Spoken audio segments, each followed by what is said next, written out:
You have shared two Power BI reports with a colleague that are scheduled for daily updates. The first report is inaccessible due to a lock icon, while the second report presents stale data. You must determine the cause of these problems by matching the cause to the report.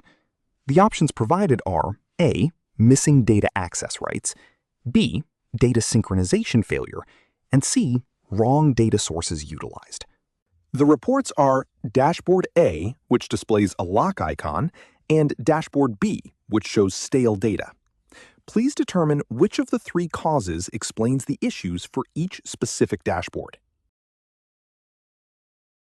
In my view, the correct matches are as follows.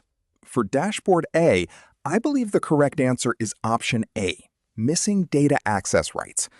In Power BI, a lock icon specifically signals that the viewer does not have the necessary permissions to access the underlying dataset or the report itself. For Dashboard B, I believe the correct answer is option B, data synchronization failure.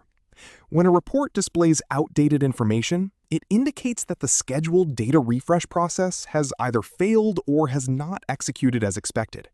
Finally, option C, wrong data sources utilized, is incorrect because a configuration error regarding data sources would result in inaccurate visual data values rather than a security lock or a refresh delay. Keep in mind that understanding these visual indicators is key to troubleshooting common Power BI environment issues.